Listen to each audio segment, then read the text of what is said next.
Welcome back to Dancing Through Business. I'm Julie. And I'm Kiri. Today is a special one. We are celebrating International Dance Day, but we're not just talking dance, we are talking about what powers dancers. We've all heard the generic diet advice designed for someone sitting at a desk. But if you're dancing for 6 hours or performing 2 shows a night on a cruise ship, that advice doesn't just fall short, it can be dangerous. So joining us is someone who has lived it. Sarah is a former pro dancer, and we actually danced together at Disneyland Paris. Then she went on to even more amazing things after that. And she is now a registered dietitian and founder of MyDanceDietitian. She really is bridging the gap between clinical science and the stage. Also, thank you, Sarah. It's so wonderful to see you. And today is International Dance Day. So we wanted to start with asking you, what does International Dance Day mean to you?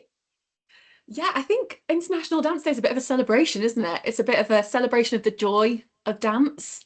I think thinking about, like toddlers when they're little and you put music on and they just start dancing and it's like in them, just to kind of that movement. And as people get older, I think we get a bit more self-conscious and it doesn't kind of come as naturally. Maybe not those of us that have moved into dance. Those the opposite. Yeah. We now hear music and I can't stop myself from dancing. In some of the offices, people put music on and I can't help myself. But I think it's kind of coming back to that joy of it and the reason why we all started dancing in the first place. And thinking about all the different styles and just really kind of I don't know, bringing people together and the communities that dance can bring as well. Yeah, I agree. Right. I always think of my little boys that I tried to get into dance, and unfortunately they're not into it, but they did do it when they weren't self-conscious, like you say, and they didn't think about what was cool and what was not cool, but they did street dance and they're both really, really good. And we kept persevering. We went for quite a while, but no, it's just football all the way now, unfortunately. All we can do is try. We can, yeah, and they've both got it in them and they both do like to have a little move, and even if they're not naturally going to dance classes, they still like have a little boogie in the kitchen if some music's playing. So that's what it's all about, isn't it? Just enjoying it and enjoying movement, really. Exactly. So, it's not just about kind of those of us that have chosen to take it into our jobs or study it or whatever. It's that it is there for everybody and that it can help you kind of with mental health and community. So no, definitely. Yeah, let's talk about bring it into our jobs and careers, because we've all done it in a certain way. And obviously Sarah and I met Disney, which was so long ago now, I can't believe it. And we both said, oh, it's so lovely to see each other again after all this time. Was it 20 years ago, roughly? Oh gosh, yeah, almost. Yeah, I think it was, wasn't it? Was it 2007? Yes. Yeah, so 19 years ago. So that was a long time ago. Yeah, so obviously I know a little bit about your career, Sarah, but can you tell us about how it all started for the listeners, please?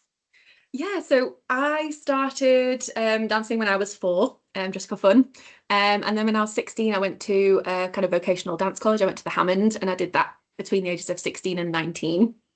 And I was on the musical theatre and dance course. I know Hammond is a bit more of a ballet school as well, but we did ballet every day, but it was never going to be where I was going to be going.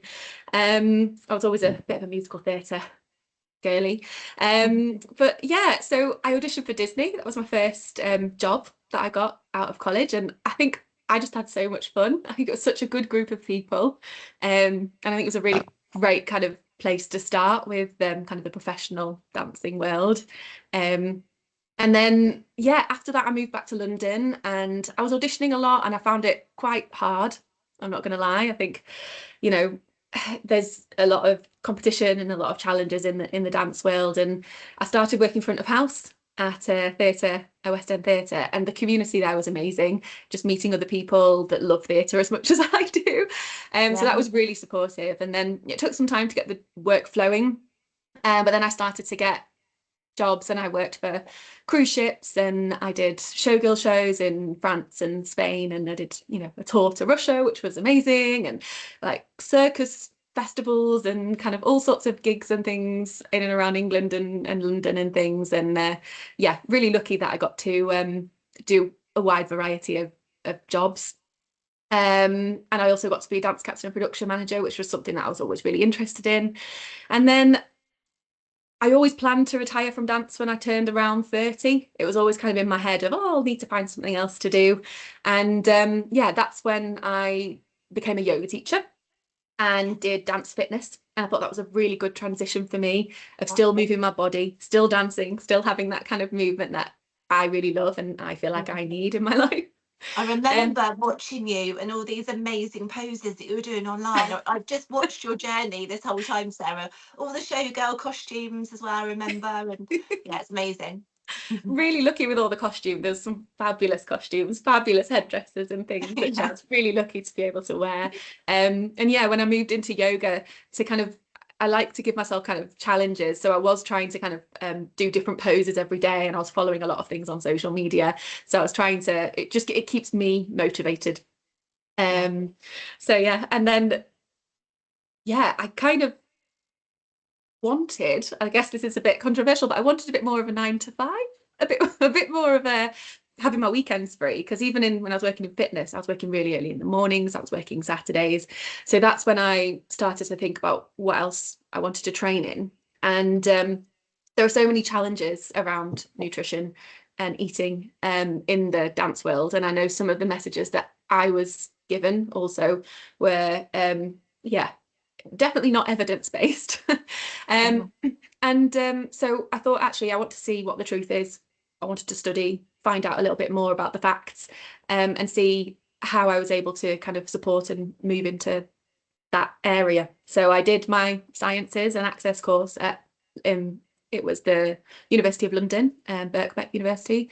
I did that in an evening while I was still working, and then moved up to Leeds to do my BSc in dietetics. I just got a really good vibe from the uni, so I moved up to go to Leeds Beckett. Yeah, and then from there started working in hospitals, and then did my postgrad in sports and exercise nutrition, so I could pull everything together. So I could pull the dance experience, the dietetic experience, all of the research, all of the kind of studying, and yeah, look at coming back to dancers and supporting dancers with kind of what I feel like I maybe could have done with at that time. So yeah, that's kind of what's brought me here, I guess.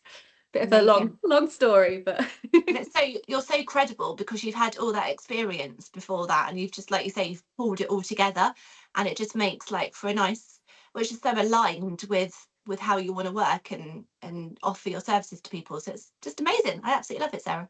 Thank you. Thanks. That means a lot.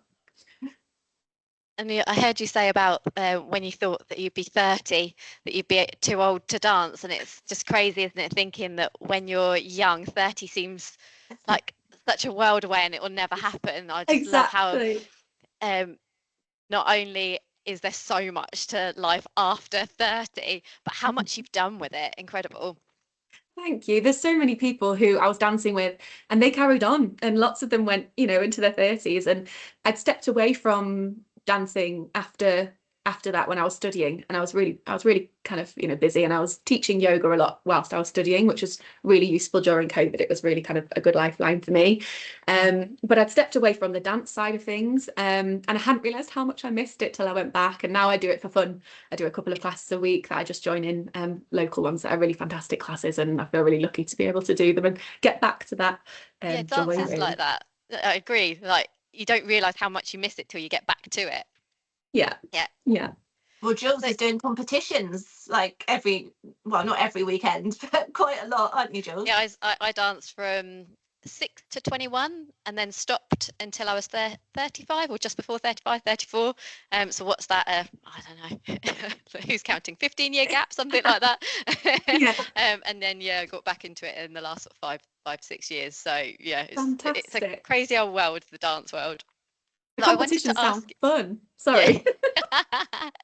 Cool. But I wanted to ask you about how you treated dance nutrition whilst you were a dancer. Is it something that you had sorted, or is that a big reason why that's now your career path? No, I definitely didn't have it sorted. Definitely didn't have it sorted. I think, yeah, a lot of people, like I said, the messaging is an interesting one in the dance world. It's a difficult environment anyway. It's so competitive, and it is made clear that you're replaceable.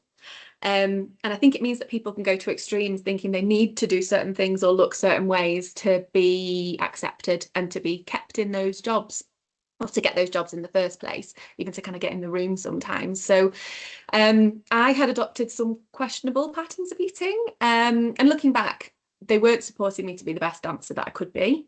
I always loved food. There was a lot of pressure on what you looked like, but there wasn't any information or education or support on making sure that you were fueling well.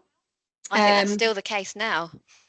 Yeah, I mean, I think I did a bit of research for my dissertation, looking at the perceptions of nutritional information that was received, and it was different from students to graduates. But the conversation was, actually, is the change because it's improved, or is the change because of those perceptions of at the time? Because at the time, you know, there's a video of me saying, oh, I think you know, I'm doing what's right, and they're trying to help me with saying, you know, the messaging that's coming through. So it's not kind of realizing what you need until you look back on that retrospective view. So it is an interesting one as to if there's much change or not. I know there's some fantastic voices in the dance nutrition world, but yeah, I wanted to kind of join them to make those voices a little bit louder, really, because yeah, because I'm in the dance world and I spend a lot of time with young people because I'm competing now. So I'm in classrooms with kids as young as, I think, 8 up to like 21 probably is the average age range that I spend a lot of time with. And I don't think that the people that I spend time with, these are the future generation. I don't feel that they have access to healthy nutritional information as a dancer. So thank you for being in that space. Thanks for meeting with us, and hopefully by creating this platform that they have access to that information, because you are probably digesting it all the time, so you think it's there, but it's, for the likes of me and in the rooms that I'm in, it's not. oh, thank you. Yes, no, I think you're right. It's the algorithm and what you see. So because I'm in that space, I'm like, oh, there are all these voices, but that's why I'm trying to get it out onto social media a bit as well. Thank you. You know, from that research that I did, it was saying that most dancers go to social media for the advice, and we know that there's a lot of misinformation out there and a lot of non-qualified voices, which you know, it's just making sure that people are getting the information which is going to be supportive for long-term health and performance. But looking back, when we did like dance classes growing up, and then when we went to university and studied dance, Julie and I did dance and business at uni, there wasn't a module about like nutrition and how we could fuel ourselves. We just did the dance classes, but didn't get any advice along the way, did we? So it's crazy, like when you're training to be a dancer, how you don't get that complementary information. Yeah, bearing in mind that that's the future career of most of the people in the room if they're studying dance.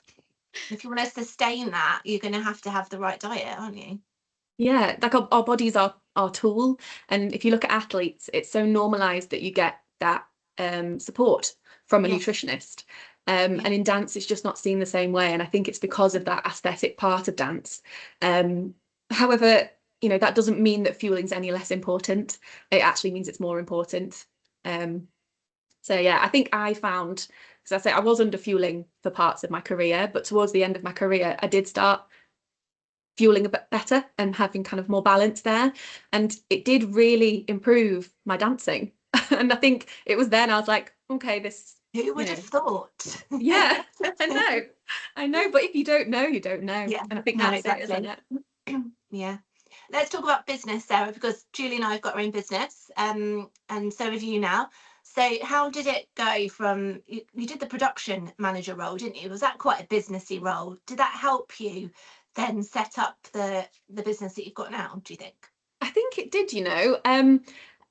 Being a production manager was challenging at first. I went into the cast expecting to just be a dancer, and so then moving from that into kind of more of a kind of management side, I did find it hard. I think I really took to the business side of it, and all of the kind of organisation of the cast, and the arrangements, the kind of reports, invoice, all of that side of things I really took to. But it was the people management that, you know, I think can be difficult if dancers are thrown into the role without knowing that that's kind of what they're doing. And that's why, so at the time I was doing my my BA degree, because I got a diploma from my dance college days, so you can do an 18-month kind of top up to turn it into a degree.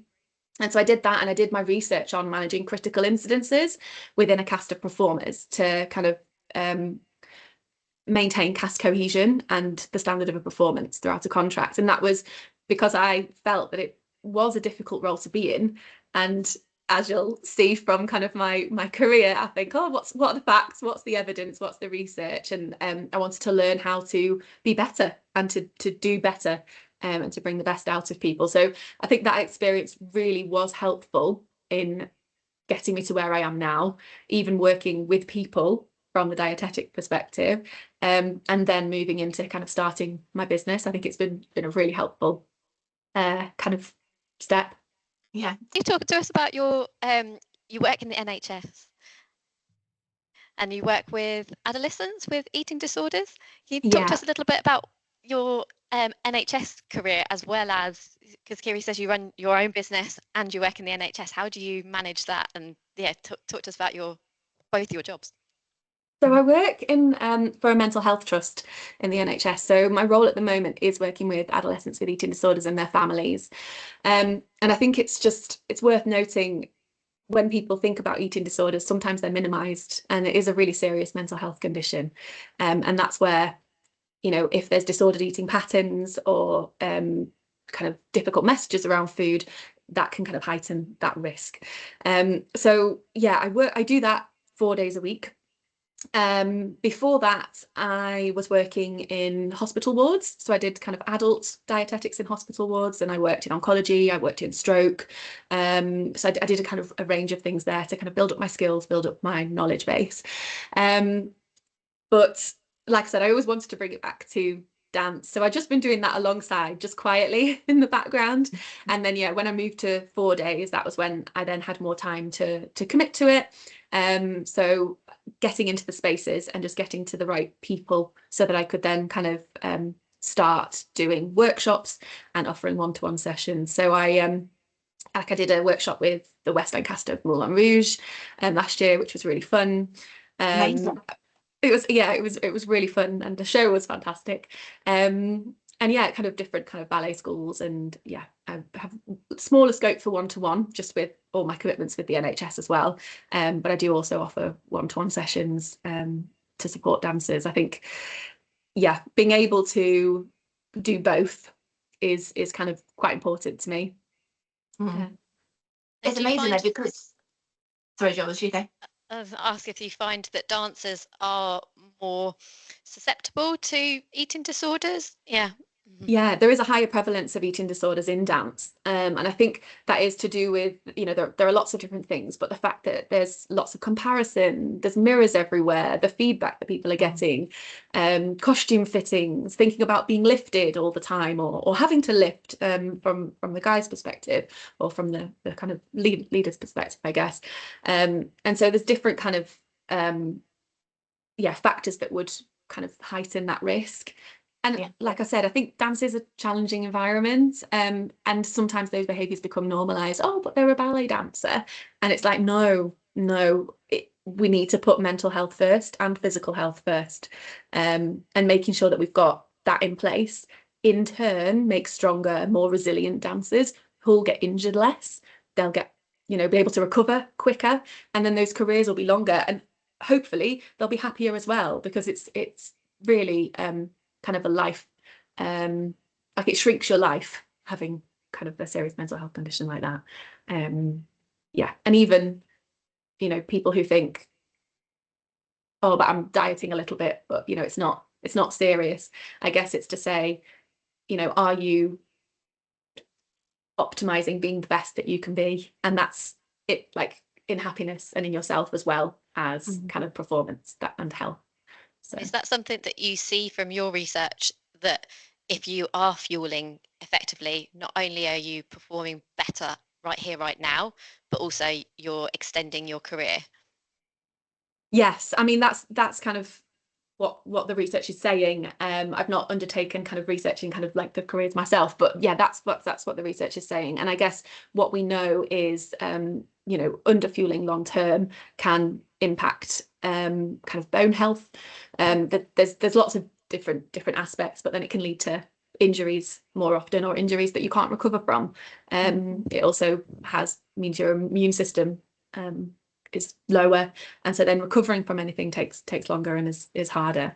So it's a really challenging thing, but I guess that's why we need to shift that narrative, because nothing changes unless something changes. And I don't know if either of you have seen, like, you know, Taylor Swift's documentary. I haven't yet, but yeah, I need to. So, but she was running a lot, apparently, wasn't she, in the lead up to her tours? yeah, the work that she did to get her stamina up was really fantastic to hear. And the way she talks about kind of needing to fuel and kind of eating after shows and stuff is really positive. But the way she champions her dancers for their individuality and their talent, I think is just it's fantastic messaging. So amazing. Can I ask you about bone health? Is that something that you can impact? As in, I think when I was younger, I just thought your bones were your bones. No, so yes, you can impact it. I mean, there is a point where it does peak, but we have kind of bone turnover, and so especially whilst you're still growing, and kind of your early 20s, it's really important to be making sure that you're getting enough nutrition. Enough nutrition is kind of the foundation, and then it's thinking about calcium and vitamin D.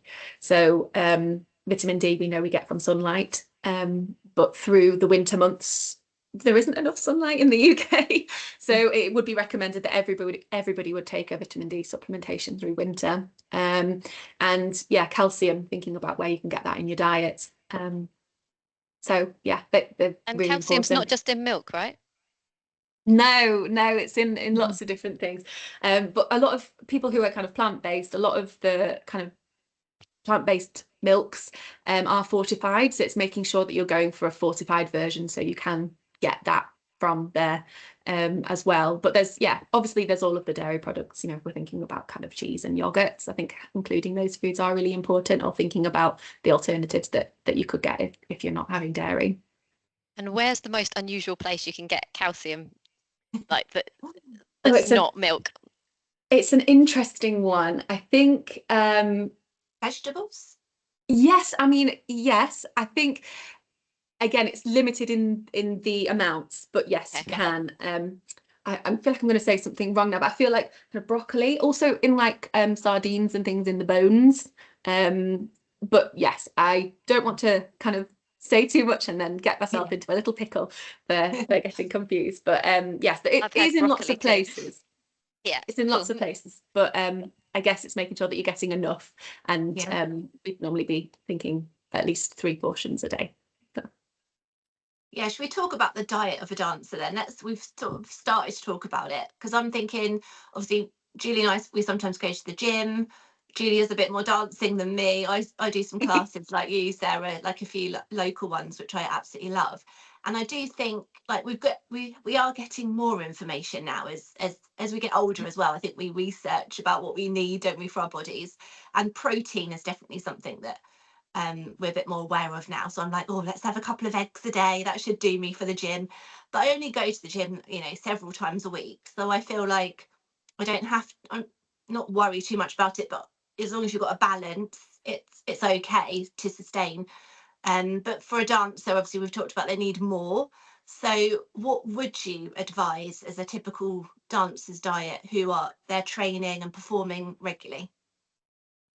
So we know that their needs are higher, so their nutritional needs are higher. The overall energy that you're expending is a lot. We push our bodies really hard as dancers, and it's categorized as kind of an intermittent sprint activity. So you go really hard for a few minutes and then normally you get a bit of a break, even if that break is a quick change or running around the back of stage or whatever it is. It's still kind of like you get that kind of respite, I guess, between those really high intensity sessions. So it's really important that you're getting enough, and all of the research moves towards having regular intake. So thinking about regular meals and snacks throughout the day. Okay. As a dancer, it's thinking about what you have when. as well. So we want to include all of the major food groups. They're really important.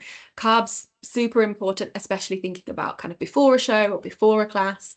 And then afterwards, it's thinking about helping our bodies recover so that we can go and do the whole thing again the next day. So it's making sure we've got the protein and the carbs, and fluids we know are always really important. But yeah, I guess it's thinking about timings as well. Because for general healthy eating, we talk about fibre being really, really important and wanting lots of whole foods, and that's still super, super important for dancers. We want that variety of whole grains and pulses and fruits and veggies. But just before a show, it might not be the best thing to have because it can affect kind of digestion. So you might want something that's a little bit easier to digest, that, you know, some people might not think is, you know, something that we would be recommending, but that white toast and jam, or, you know, a handful of jelly babies, or, you know, it's and it's finding what works for you. But yeah, I think for dancers, I'd say that regularity of eating, make sure you're eating enough, and including all of the food groups is kind of the starting point. I suppose with white toast, it's that fast releasing, and well, you get that initial energy boost, don't you? It's a bit sugary.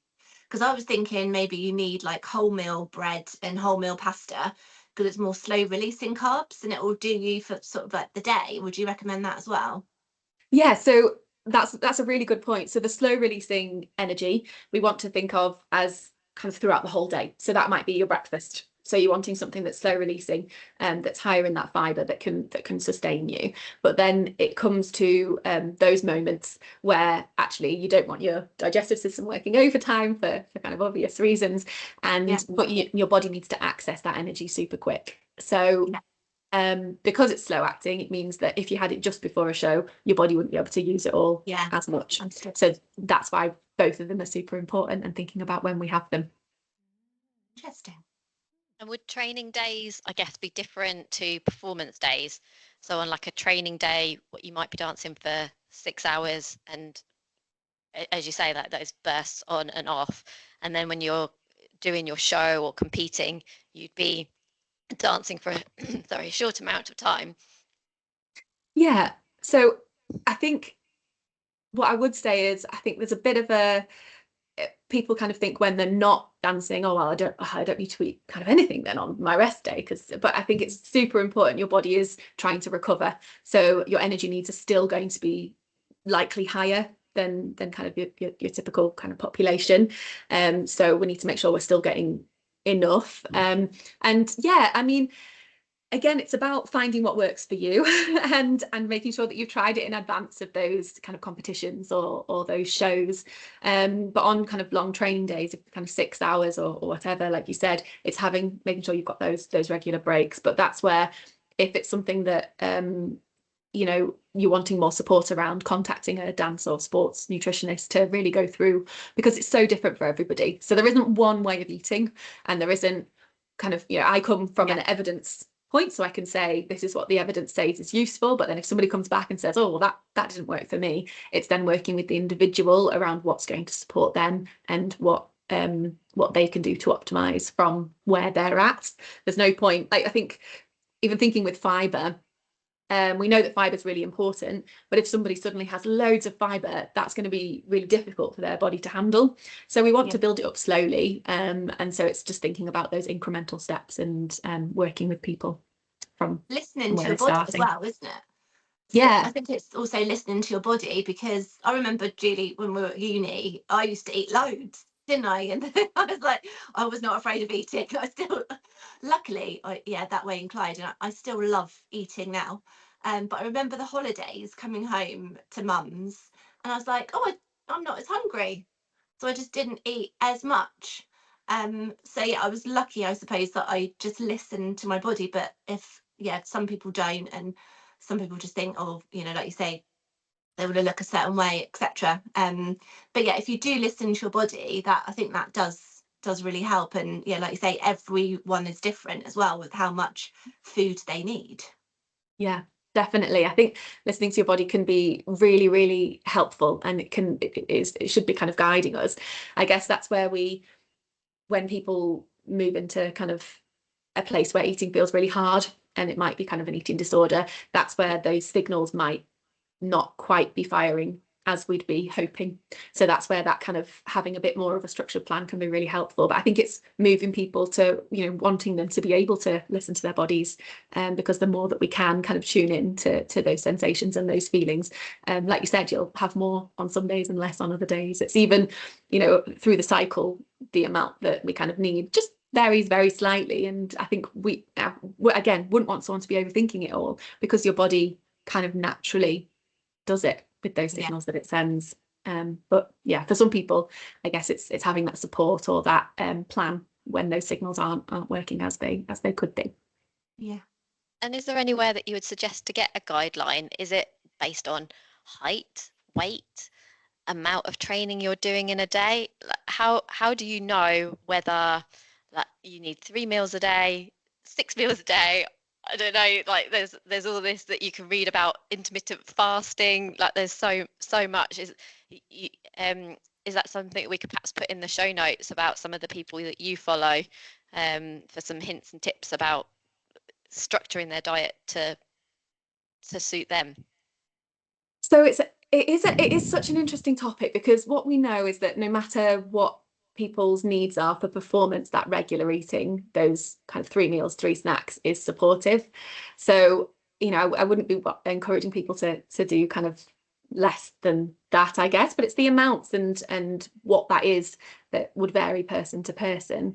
But yeah, there are some good voices online. I think it's just finding the ones that are kind of most useful for you. But there are some, I guess there's less dance specific ones, but there are some good ones in the fitness world that are talking to that regular eating and listening to your body. I tend to not come from a numbers perspective, and when I say that, I obviously do the science and the data behind it, but I wouldn't be encouraging people to be counting calories or to be thinking, I weigh this much, so I need to have this much. It would more be kind of noticing how your body's responding, and then kind of fueling appropriately. And that's where those kind of fundamentals are really important. And I've got information on my website about that as well.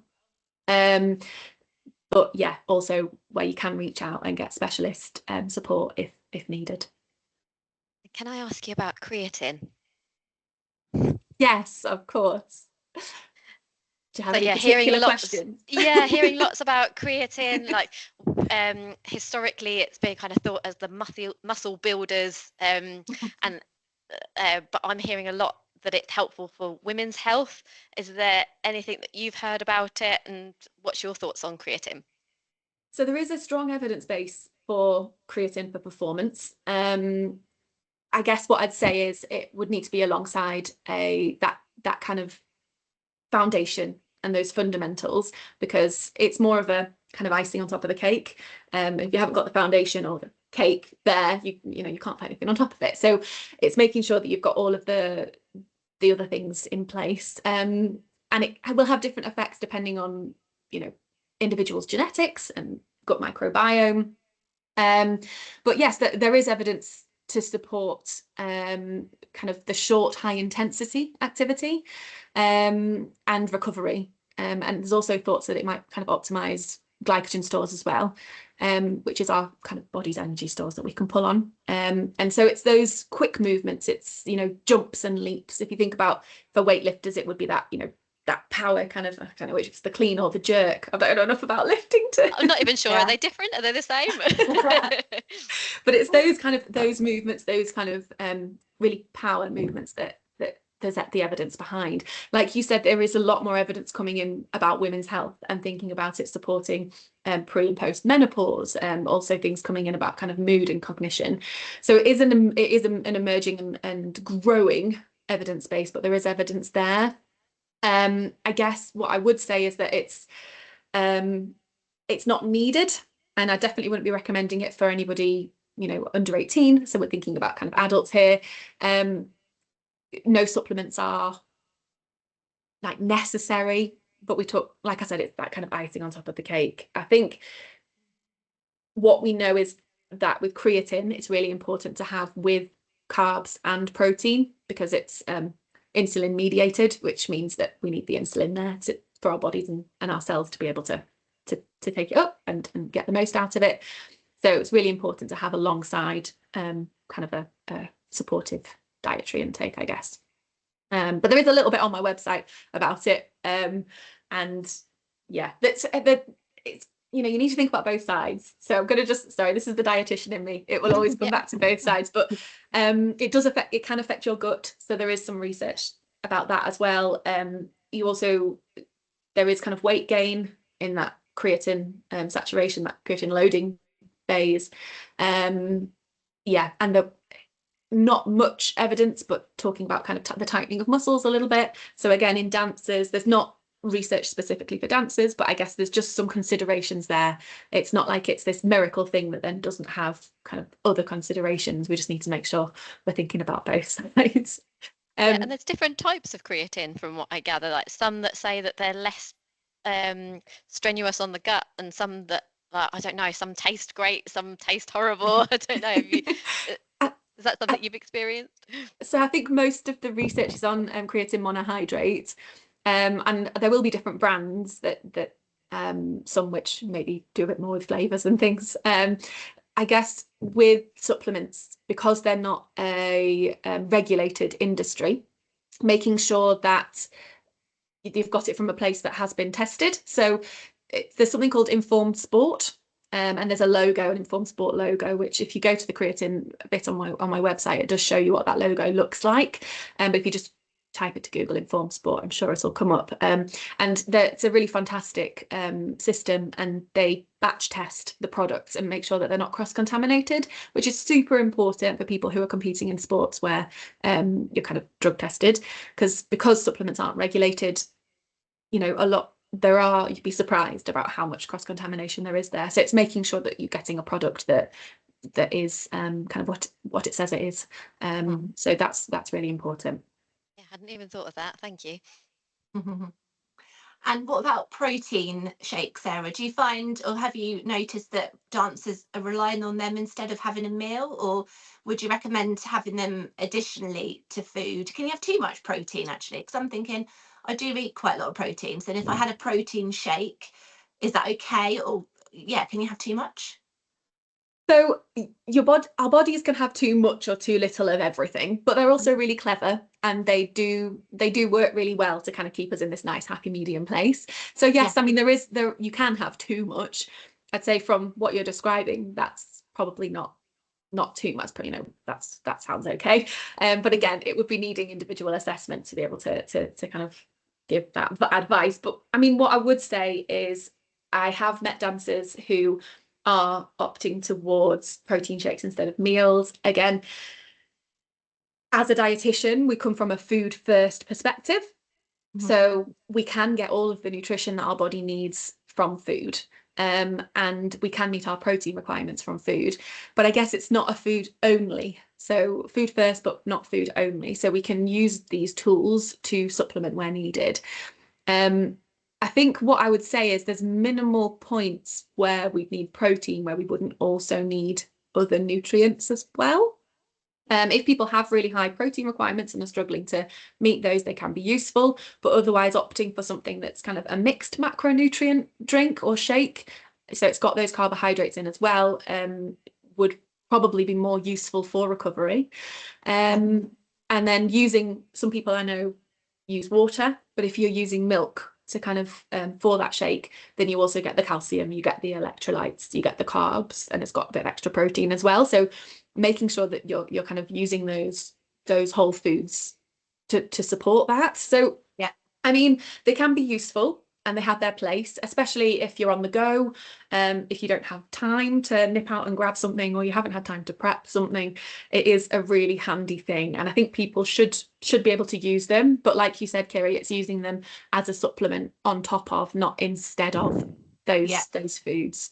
What we know is that kind of the way that foods are kind of structurally I say made, but not all of them are made, but it means that they have that kind of, you know, foods aren't just one thing. They typically have the different nutrients in, and they tend to have a high biological value, which means the body can use the protein more effectively.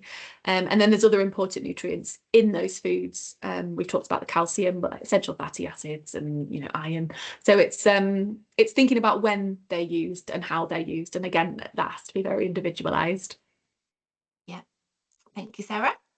Kiri, can I ask you a question? Yes. So you said that you feel you eat a lot of protein. I don't think I eat enough protein. So what would your typical day of protein intake include?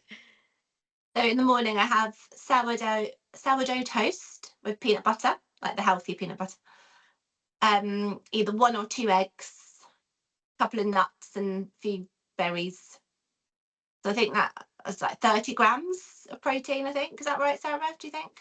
It's a good amount of protein for breakfast. And then I might have some salmon through the day, and then meat with dinner. Yeah, so I think I do all right, and I probably have more eggs. I boil up loads of eggs at the beginning of the week, and then just put them in the fridge, and then hand them out to the kids through the week as well. Make them eat eggs. Yeah, and just have them. Do you as a make them snack. peel the eggs? Well, Jack won't eat it if it's not peeled, but Ollie peels his own. So yeah. Does that sound like a good amount of protein in a day to you, Sarah? Yeah, again, it's a difficult one because it's so individual, but making sure that you're having it regularly with every meal, and those snacks, depending on what you're doing, we want to have protein. We know that our body can only kind of use a certain amount of protein at once, so having it in the snacks and meals means our body can utilize that protein better than if we were to have loads and loads and loads in one go, but like none the rest of the day. Yeah. So yeah, it sounds like, you know, spreading it out is really good, and having those kind of on-hand snacks and pre-prepped things sounds really good. I guess what I would say is the kind of messaging cycles a little bit, and we're very hot on protein right now, and we know that messaging can change. It is an important nutrient. For dancers, I'd say carbs is probably more important. Right. And again, it is about that balance and making sure we're including all foods, and that foods that we enjoy, that, you know, not demonizing anything as well. So yeah, yeah, a balance. We need a bit of yeah, everything. And also some foods and nutrients, help with absorbing other nutrients. Is that right?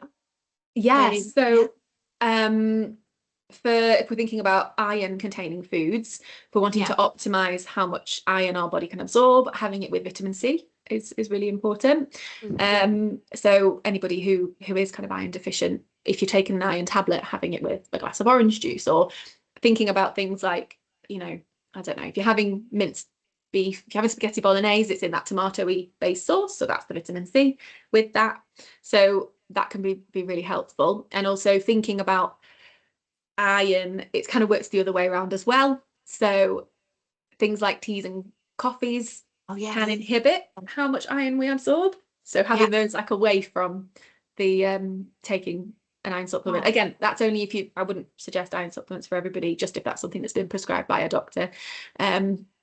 But yeah, even those iron containing foods. So just what there's does some iron interesting help things. with? Iron. So if we're iron deficient, it can really make people really fatigued. There's a kind of a lot of different side effects. But I think overall it's that fatigue that is the one that I see most often, and kind of feeling a little bit kind of dazed. So yeah, again, most people are getting enough through their diet, but it's just these little things that, like you said, it can help for those people who maybe have, you know, really heavy periods, and so are losing a lot of iron through the blood in that way, or you know, struggle with absorbing iron for different reasons. Can I ask you about gut health? Yeah. What can we do to support our gut health? So again, I know I keep repeating myself, but it would be different for everybody, because whenever I think about things like this, I always, you know, I think about generalizing, and then I think about somebody with a condition, you know, something like Crohn's disease, and I know that yeah. advice would be completely different. So I guess typically including a good range of foods from plant sources is really supportive for kind of a healthy microbiome, like gut microbiome, and that's just kind of the environment in the gut, really. So thinking about fruits and veggies, as many different colours, as much variety as we can. We talked about fibre already. We know that that's really supportive. Whole grains, and that's where we're talking about these when things fit and when they don't for performance. But for gut health, it's making sure we are still including those.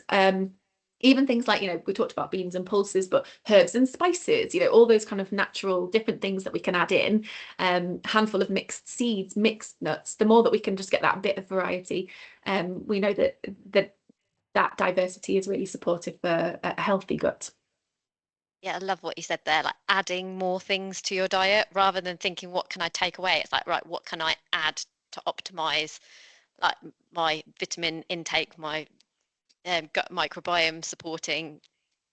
Have you got any like gems or like one of your favorite things to add to your like that you add to your diet? Oh, I am one of those people that adds kind of mixed nuts and seeds to most things, and a sprinkle of chia seeds to things. Me But it's too. yeah, I love doing that. Even in yeah. dinners, Sarah. Is that weird, putting nuts and seeds and flaxseed in your dips bag bowl? No, I'm all for it. I'm all for it. And I am one of those people who, at the end of the week, whatever vegetables I've got, I'll like throw them all into a pot Yeah. together, and looking at what it comes out as. Like, do I make it into a soup, or, you know, Yeah. is it okay as a side? You No know, recipe. I don't follow any Yeah. recipes. I just bung everything in and hope the kids don't notice. yeah, I'm all for that, definitely. Yeah, I think the more variety when it comes to gut health, the more variety, the better, really. You just have to, I think is it, I know she's said this already, is it 30 different plants a week? Is that right? Yes, so there's Dr. Megan Rossi, who's I think her handle is the Gut Health Doctor, I think, and she does research at King's, and she's got a book as well, and she's really fantastic. So if anybody wants any information on gut health, I'd look her up. But she advocates for the 30 different plant-based items a week. And again, I think just coming from the area that I work in, I try not to put too many rules in place. Yeah. So but just thinking about that diversity and how much you can include is really important. Brilliant. Such a useful insight, Sarah. Thank you so much. Let's talk about if you can go back to your younger dance captain self on the cruise ship and give her one piece of nutritional advice, what that would help her career, what would it be? Eat the carbs. Eat the carbs. We Even know that taste. eat it. Yeah, exactly.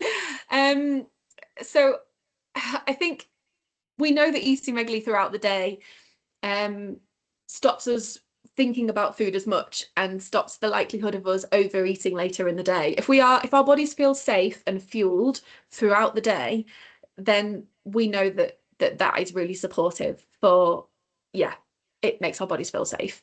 So including those foods that you enjoy, because again, we know that restriction is then going to make us overthink those things that we're not including. So yeah, it would be, for me, carbs. Yeah. That makes us all very happy. Carbs have been demonized for too long. Yeah, they have. They have. So I'm here to defend them. I'm going to keep going with it. So.